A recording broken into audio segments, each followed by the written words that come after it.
Bonjour à toutes et à tous. Donc oui, comme Frédéric l'a dit juste avant, moi je m'appelle Axel Palaude, je suis actuellement en thèse de doctorat dans l'équipe mnémosine de l'INRIA, donc mnémonique synergie.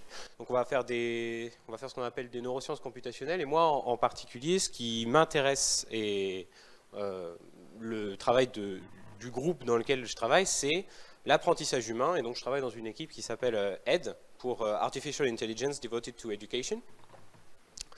Et ce qui va nous intéresser, c'est comment est-ce qu'on va représenter l'apprentissage humain dans des problèmes ouverts. La première chose à savoir, c'est que de manière assez explicite, on fait de l'apprentissage machine, et on a de l'apprentissage machine, on a de l'apprentissage humain. Les deux sont très différents, en tout cas les modèles d'apprentissage machine ne se basent pas forcément sur les mêmes paradigmes, et du coup nous on va s'intéresser à de l'apprentissage qui va représenter vraiment notre apprentissage à nous, donc apprentissage humain, et on va utiliser des modèles du coup qui vont être ce qu'on appelle bio-inspirés ou neuro-inspirés. On va essayer de représenter donc des modèles d'apprentissage, donc on va créer des modèles pour essayer de voir comment l'être humain apprend. Et donc nous, on travaille en collaboration avec un laboratoire qui est situé à Nice, qui s'appelle le LIN, et on travaille dans le cas particulier des sciences de l'éducation. Comment une personne va apprendre lorsqu'elle va effectuer une tâche. Et nous, on s'intéresse à un problème particulier de ça, qui est comment une personne apprend dans le cadre d'une tâche de résolution créative de problèmes. Alors c'est tout un programme, je vais tout petit peu détailler en vous donnant un exemple, mais à partir de ces tâches-là, en fait, on va essayer d'observer les comportements d'apprentissage que vont faire, typiquement, on va travailler sur des données d'enfants de 10 à 12 ans qui travaillent sur la tâche, sur certaines tâches, et après on va essayer d'appliquer des modèles bien inspirés pour essayer de comprendre, d'expliquer les mécanismes d'apprentissage et voir si on ne peut pas créer une intelligence artificielle qui pourrait représenter un apprentissage qui n'est pas forcément le plus efficace, ça on le laisse à d'autres pans, mais qui pourrait représenter un peu plus j'ai pas envie, pas correctement, mais fidèlement, ce qui se passe lorsque nous, on apprend dans la vie de tous les jours. Allez, donc je suis entre autres encadré par Frédéric, que je remercie. Et je vais vous donner justement le problème principal sur lequel on travaille. Alors c'est un problème qui s'appelle Créacube. Alors je ne les ai pas ramenés, parce que de toute manière, loin, ça serait compliqué. Mais vous avez 4 cubes, ainsi qu'un point noir et un point rouge, et la seule tâche qu'on vous donne, c'est construire un véhicule composé de 4 pièces qui se déplace tout seul du point rouge au point noir. Et c'est tout. Alors, si vous regardez l'image, ça n'a clairement pas l'air évident. Comment est-ce qu'on crée un véhicule à partir de là? Et donc, on est justement dans ce qu'on appelle un problème ouvert, c'est-à-dire un problème où il n'y a pas d'objectif, de chemin visible qui vont nous permettre d'atteindre un état final. Et donc, on va partir d'un état initial. On va partir de l'état final et on va voyager dans ce qu'on appelle un espace de problème où il va y avoir quelques contraintes qu'on va devoir donc détourner pour arriver à un état final. En l'occurrence, si on prend cette petite activité, on va en fait pouvoir assembler les cubes. Les cubes sont en réalité magnétiques et ils ont tous certaines propriétés. Le cube blanc, par exemple, va avoir des roues. Le cube bleu va avoir une batterie. Et ça, si je reviens juste avant, ce ne sont pas des choses qui vont être vues à la base. Ce sont des choses qui vont être découvertes au fur et à mesure de la tâche. Et donc là, on arrive dans un processus d'apprentissage. Vous allez devoir apprendre quelles sont les propriétés de ces cubes afin de pouvoir résoudre le problème. Donc cet apprentissage passe par ce qu'on appelle des affordances, c'est-à-dire en l'occurrence des indicateurs d'action. Donc par exemple, quand vous voyez les roues pour la première fois, vous vous dites « Ah tiens, ce sont des roues, peut-être que ça va me permettre de faire rouler la structure, et donc je vais peut-être la mettre sur la table d'activité ». Donc je vais mettre du côté roue, roue sur le sol, etc. Et donc on va pouvoir itérer comme ça et avancer dans l'espace jusqu'à finir par atteindre un état final. Et donc nous, on s'intéresse à cette résolution, à cette tâche. Et donc c'est une tâche qui demande de la créativité. Et je vais juste définir très rapidement la créativité. Parce que c'est pas quelque chose, nous la créativité qui nous intéresse, c'est pas la créativité des grands inventeurs ou autres, celle-là on va l'appeler la créativité grand C. Nous on a le postulat que la créativité qui est demandée ici, c'est une créativité qui est accessible pour tout un chacun. Et en fait c'est une alternance de deux processus principaux qui vont être un processus de divergence et de convergence. On va diverger en allant chercher des idées, et ensuite on va converger pour sélectionner l'idée qu'on va appliquer. Et donc typiquement c'est ce que vous faites, vous divergez, puis après vous décidez d'appliquer une stratégie qui est de prendre le cube, voir qu'il y a des roues, le poser sur le sol.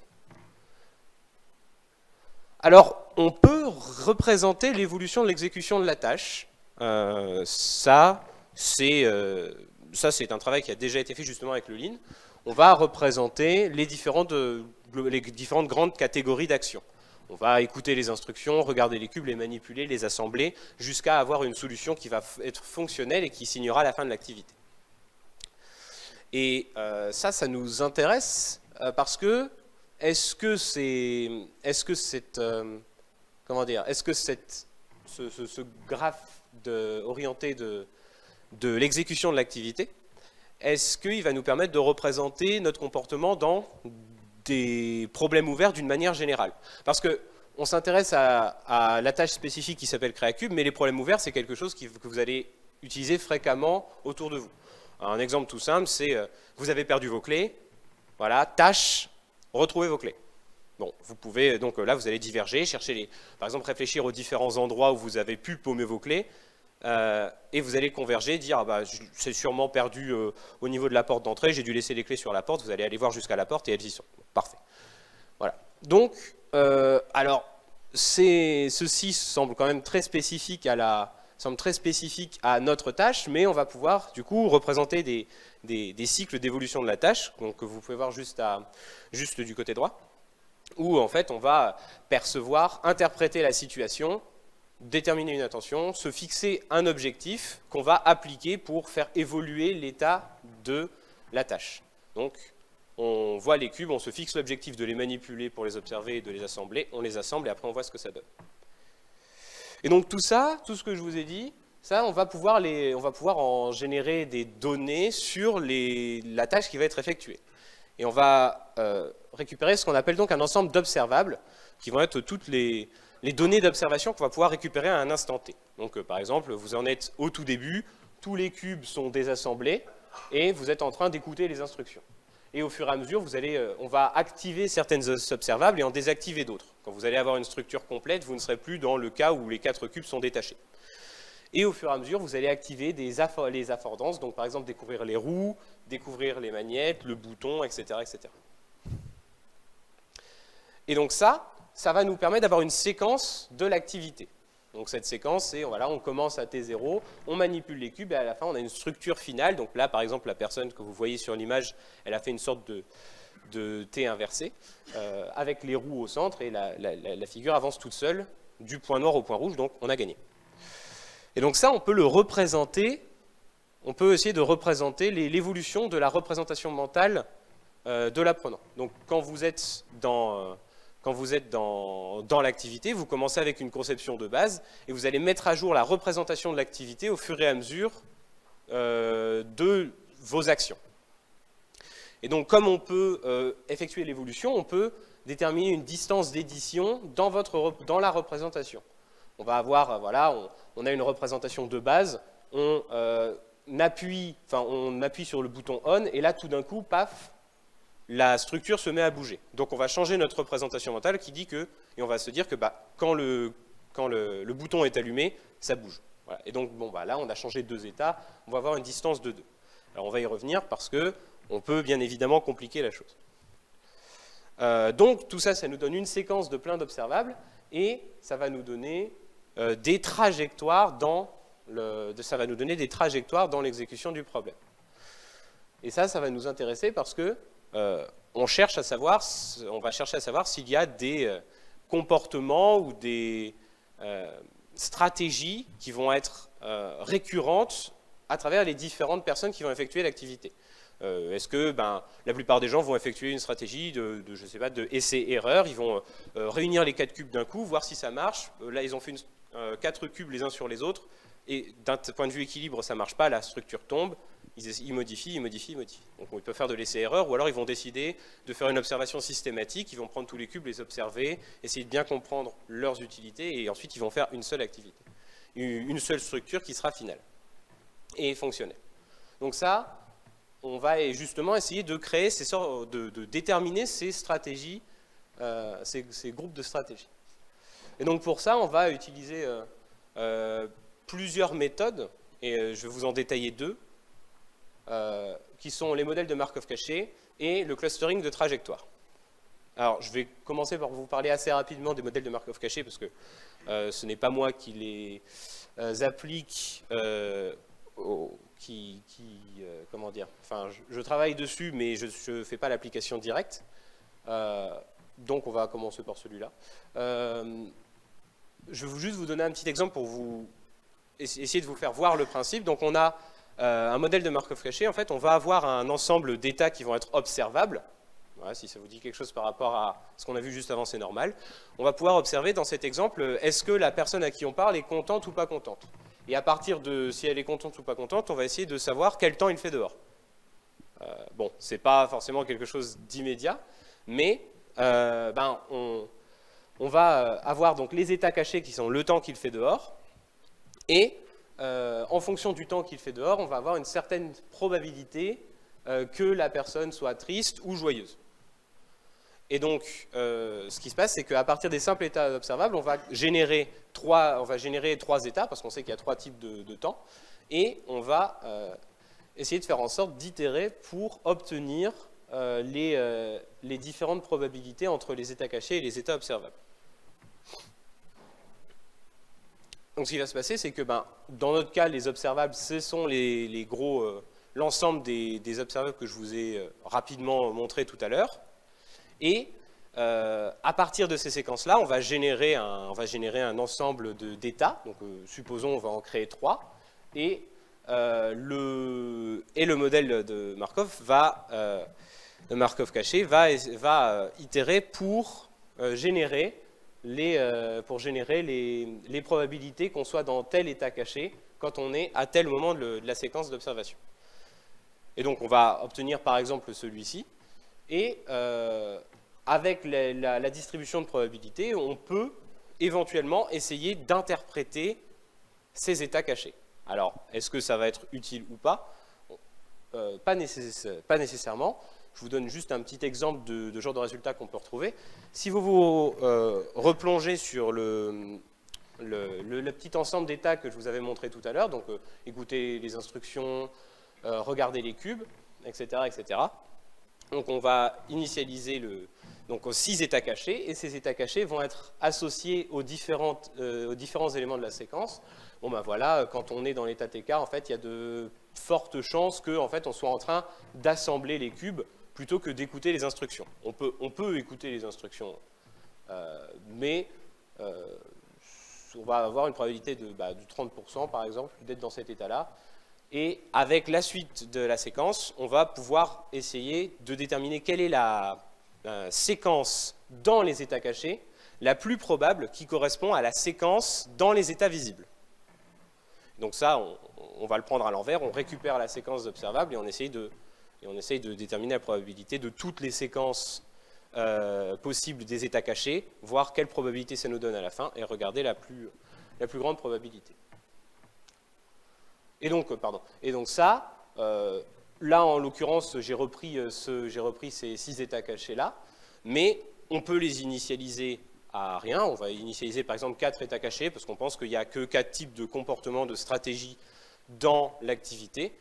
Et à la fin, en fait, c'est à nous que revient la tâche, la charge d'analyser les états cachés et de les faire correspondre à des types de stratégies. Donc ici, on a cela, mais on pourra avoir 4 états qui vont être essai-erreur, observation, mise à l'épreuve et abandon, par exemple, ou ne rien faire. Mais donc tout ça, c'est une interprétation supplémentaire qu'on fait avec justement le laboratoire de sciences de l'éducation, qui ont justement des modèles pour nous permettre de faire ça. Alors moi, je voudrais plus me plonger dans le clustering de trajectoires. Donc je vous ai rapidement parlé tout à l'heure de trajectoire quand j'ai parlé des séquences d'observables. Ce qui va se passer, c'est que si vous avez un observable à un instant t, et que dans l'instant t plus 1, vous avez une autre séquence, en fait, vous vous déplacez de la première séquence à la seconde. Et donc, pendant toute l'activité, vous vous déplacez entre plusieurs états. Donc, vous vous déplacez dans un espace multidimensionnel. Et donc, ça nous donne une trajectoire, et on va essayer de regrouper les trajectoires similaires entre elles. Voilà, ça c'est l'idée de base du clustering de trajectoires. Mais pour ça, on va avoir un élément important, et sur lequel il est important de réfléchir d'une manière générale, c'est celui de la distance d'édition. Parce que comment est-ce qu'on compare des trajectoires? On essaie de réfléchir à quel point elles sont proches les unes des autres. Si on cherche à savoir si elles sont proches, il faut qu'on puisse être capable de définir une sorte de distance entre les différentes trajectoires pour pouvoir justement les comparer. Et alors là, si on a une représentation qu'on fixe nous-mêmes, qui est par exemple celle-ci, on peut définir on peut définir une distance qui est par exemple le nombre d'états qui changent entre chaque ensemble d'états. Bon, c'est une possibilité, et nous, on va partir sur quelque chose de similaire. Donc, comment est-ce qu'on fait pour comparer des trajectoires? On est dans un espace multidimensionnel. Alors là, on est sur un espace à des dimensions très réduites, mais on a plusieurs méthodes, et l'exemple de base, l'idée naïve, c'est de dire on va faire une distance euclidienne. On va juste comparer, voilà, à t égale 0, les deux ils sont séparés à t0 ils sont séparés de telle distance, et dès qu'il y en a un qui dévie un petit peu, ça fait des grands changements. Et ça ne nous va pas beaucoup, parce que comme on réfléchit au fur et à mesure de l'activité, les personnes ne vont peut-être pas travailler à la même vitesse. Elles vont peut-être faire les choses de manière décalée, genre attendre peut-être un petit peu plus avant de l'effectuer. Et donc nous, tout ce genre de choses, au final, ça peut revenir au même pour nous. Okay, c'est pas parce que la personne met 1 seconde ou 1 seconde 2 à faire l'action que ça doit être classifié comme des éléments différents. Donc la distance euclidienne, ça ne nous convient pas. On va faire ce qu'on appelle du dynamic time warping, où en fait on va associer chaque état de chaque trajectoire à un état de l'autre trajectoire qui soit le plus proche, mais en conservant la forme et non pas en regardant avec celui qui est identique au même temps. C'est-à-dire que dans la distance euclidienne, si on prend le temps t égale 10, dans le premier cas, on sera dans la pente descendante, et dans le deuxième cas, on sera dans la pente montante, ce qui va générer une grosse distance parce que ce n'est pas la même chose. Alors que si on regarde le dynamic time warping, si on compare, on va regarder le 6e élément du dynamic time warping, 6e ou 7e, enfin plutôt haut sur la courbe, il va plutôt être associé à là où c'est haut sur la courbe de l'autre trajectoire. Voilà, donc on va utiliser le dynamic time warping là-dessus, et donc ça nous permet de prendre en compte les décalages temporels et de réduire les amplitudes. Donc si les personnes ne vont pas à la même vitesse, c'est pas trop grave. Donc qu'est-ce qu'une trajectoire pour nous? Ça, je vous en ai déjà un petit peu parlé, c'est l'évolution des observables qui sont déterminés à chaque instant. Et donc chaque point contient l'ensemble des observables qui sont actuellement observés. Et donc pour les comparer, on va avoir un petit problème parce que il y en a beaucoup. Je vous ai remis l'image, il y en a, ici je vous en ai mis, il doit y en avoir une petite quarantaine, mais le nombre de structures finales existants, je crois, approche plutôt, si on prend en compte l'orientation de chaque cube, leur position dans la structure finale. Pour chaque structure, par exemple F03, on va avoir facilement une centaine de possibilités différentes, et donc on va se retrouver avec un nombre d'observables qui explose. Ça, c'est pas très pratique parce qu'on va se retrouver avec une dimension qui est gigantesque, mais un nombre de trajectoires qui va être plutôt réduit. Et donc, pour ça, il va falloir qu'on réduise ce champ d'observation. Et donc on va réduire à un nombre de dimensions qui vont être plus faibles. Donc ce qui nous intéresse, ce sont des dimensions qui sont porteuses de sens. Ça ne nous intéresse pas de savoir si, au cours de l'activité, la personne va faire une fois la structure en L. Ça nous intéresse pas. Nous, ce qui nous intéresse, c'est est-ce qu'elle va réussir, c'est combien de fois elle va faire, par exemple, des structures qui vont rater. Combien de fois est-ce qu'elle va, manipuler activement les cubes. Ou combien de temps elle va mettre pour faire l'activité. Donc on réduit la dimensionnalité à un nombre de dimensions qui va être porteur de sens. Donc là, on en a sorti 3 différentes. Donc envers, c'est le nombre d'affordances détectées pendant l'expérience. Donc affordances, ce sont tous les éléments dans l'activité qui sont porteurs de sens. Donc voir les roues, c'est une affordance. La détection du bouton, c'est une affordance, etc. Il y en a un nombre de 4. Et donc une fois que les 4 ont été observés, donc c'est une fonction qui est croissante. Ensuite, on va avoir en orange, est-ce que la personne est en train de recevoir une information ou est-ce qu'elle est en train de manipuler. Donc recevoir une information, c'est être à une structure finale. La personne est en train de mettre à l'épreuve la structure finale, elle n'est pas en train de manipuler.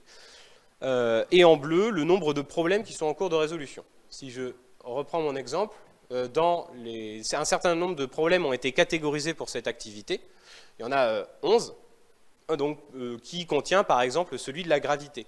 Essayer de mettre les 4 cubes les uns sur les autres, ça va faire tomber la structure parce qu'elle est instable. Donc ça, c'est le problème de imbalance qui est, je crois, qui est quelque part. C'est le 1, le imbalance. Voilà. Et on va considérer qu'une fois que le problème ne réapparaît plus, c'est que la personne a réglé le problème.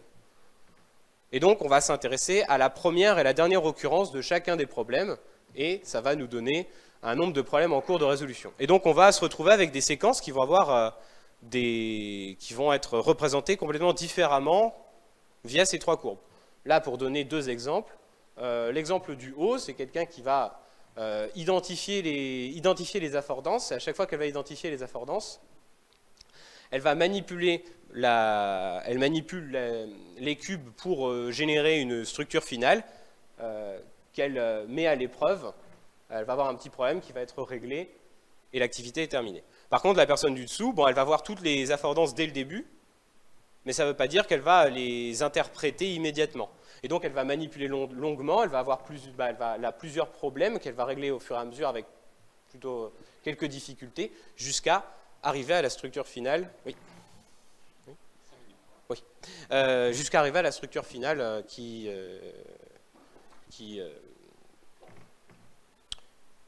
elle, fonctionne. Voilà. Donc, on va se retrouver avec des profils différents, et donc on peut les comparer entre eux avec le Dynamic Time Warping. Alors, je vais passer un petit peu, mais ce n'est pas exactement une distance, c'est ce qu'on appelle une dissimilitude. Et on va comparer justement les dissimilitudes entre les différentes activités. Et une fois qu'on a réussi à définir une dissimilitude, on est capable de comparer les différentes trajectoires entre elles. Et donc là, on arrive sur du clustering, entre guillemets, classique, où en fait on va s'intéresser à du clustering sur des camédoïdes, où on va prendre le point, donc on va faire des clusters, et on va prendre comme médoïde du cluster trouvé, le point qui est le plus proche, qui est le plus similaire à tous les autres. Et cela, ça va nous donner des prototypes. Ces prototypes étant le profil type de chaque groupe. Et donc voilà. Donc là, on a effectué une exécution en guise d'exemple, mais on va retrouver des profils qui vont être similaires à ceux que je vous ai présentés tout à l'heure. Donc des groupes qui vont avoir beaucoup de problèmes et qui vont mettre beaucoup de temps, ou des personnes qui vont identifier tout et réussir du premier coup, par exemple. Et donc ça va nous permettre de représenter, de faire des groupes auxquels on va pouvoir étiqueter des stratégies types, par exemple. Et tout ça nous permet donc d'interpréter les profils, enfin de générer des profils qu'après on va pouvoir interpréter pour voir si on a des stratégies types lorsqu'on est en phase d'apprentissage. Voilà. Voilà, je vous remercie de m'avoir écouté.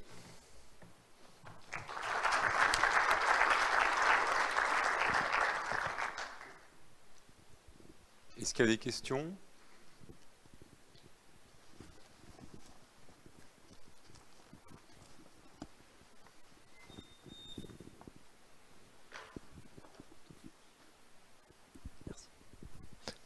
Merci pour la présentation. J'avais une question. Vous avez envisagé ou évalué des approches de type representational learning, notamment où en gros vous iriez projeter vos séquences dans un espace latent.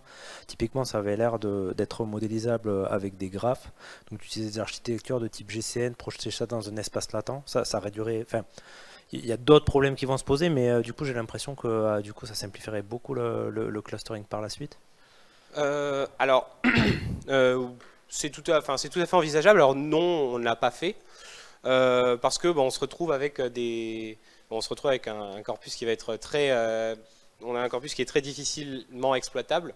En fait, on travaille. Alors j'en ai pas beaucoup parlé, mais on travaille sur des données qui sont incomplètes et on a un corpus très réduit de données qui sont en plus incomplètes.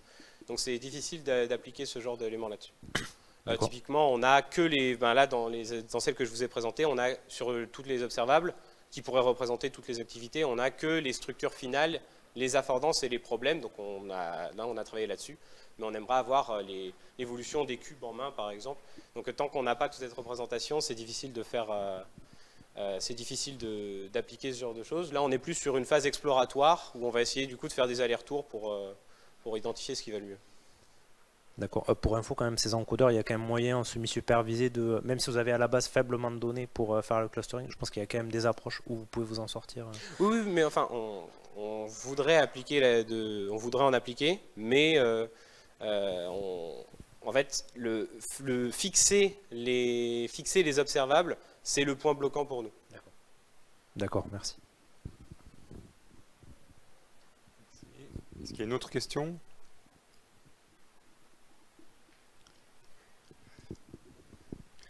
Alors, pendant que je me dirige vers la scène, j'ai posé aussi une question. Donc là, tu montres l'application sur un enfant qui est en train de construire ce puzzle. On pourrait imaginer d'autres applications plus générales, je sais pas, d'un agent à un poste de travail qui fait différentes opérations et qu'on a envie justement un peu d'explorer et de structurer comme ça. Donc, qui serait une généralisation de cette approche. Alors, dans ton exposé, tu dis que le travail est fait en collaboration avec une équipe de sciences de l'éducation, donc qui est spécialiste de comment est-ce que l'enfant résout des problèmes. Et la question, à quel point et pourquoi est-ce qu'il y a besoin d'avoir des connaissances d'experts, de gens qui connaissent le domaine. Autrement dit, si j'avais juste un opérateur sur un poste de travail en train de faire des choses et que je n'ai pas de pré-théorie sur qu'est-ce qui se passe, qu'est-ce qu'il est en train de faire, est-ce que ça gêne? Est-ce qu'il y a des choses qui peuvent être faites quand même ou qu'est-ce qui manquerait? Le problème principal qu'on va avoir si on n'est pas là-dessus, si on n'est pas en relation avec des spécialistes du domaine, c'est le problème d'interprétabilité qui est de déterminer. On pourrait essayer de faire 20 000 clusters 20 000 groupes sur les séquences que je vous ai présentées. Ça n'aurait aucun sens après dans l'interprétation de déterminer à quoi correspondent chacun de ces groupes. Donc travailler avec des spécialistes, c'est ce qui va permettre justement l'interprétation des groupes et la confirmation potentielle, confirmation-affirmation de certaines théories justement du domaine. Okay.